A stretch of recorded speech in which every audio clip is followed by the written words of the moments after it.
ગઈકાલ 16/12/2024ના રોજ Jhagadia GIDC police station વિસ્તારમાં એક 10 વર્ષની ઉંમર જેટલી બાળકી ઉપર દુષ્કર્મ, અપહરણ તથા પોક્સો મુજબના ગુનોની ઘટના બનેલ, જેમાં પોલીસે તાત્કાલિક એક્શનમાં આવી બાળકીની ગંભીર ઇજાઓને ધ્યાનમાં લઈ બાળકીને તાત્કાલિક સઘન સારવાર મળી રહે તેના માટે પ્રયત્ન કરેલ તથા ડૉક્ટરની ટીમ સાથે કોર્ડિનેટ કરી ભરૂચ સિવિલ ખાતે સારવાર માટે પ્રયત્નો હાથ ધરવામાં આવેલ.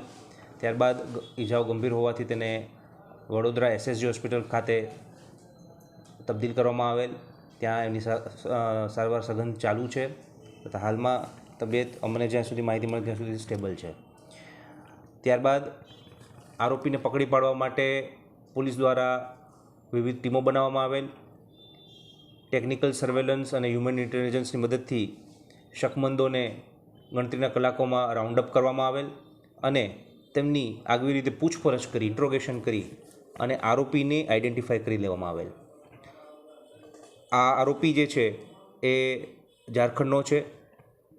શ્રમિક બાળકી જે કોલોનીમાં રહે છે તેની આજુબાજુના ખોલીમાં રહે છે અને એનું નામ છે વિજયકુમાર શ્રી રામાશંકર પાસવાન, ઉંમર 36 વર્ષ. તે થર્મેક્સ કંપનીમાં શેન્ટિંગ હેલ્પર તરીકે કામગીરી કરતો હતો અને મજૂરી કરી અને લોખંડને વીણવાનું કામ કરતો હતો. ત્યારે એકલતાનો લાભ લઈ આ બાળકી ઉપર બળાત્કાર અને ગંભીર ઈજા પહોંચાડવાનો ગુનો તેણે આચર્યો છે. બાળકીને ગુપ્ત ભાગેથી ગંભીર ઈજાઓ થતી હતી, મોઢાના ભાગે પણ ઈજાઓ હતી, ખૂબ લોહી વહી ગયું હતું. તેવા સમયમાં તેને રેસ્ક્યુ કરી અત્યારે તેની હાલત ખૂબ સ્ટેબલ છે.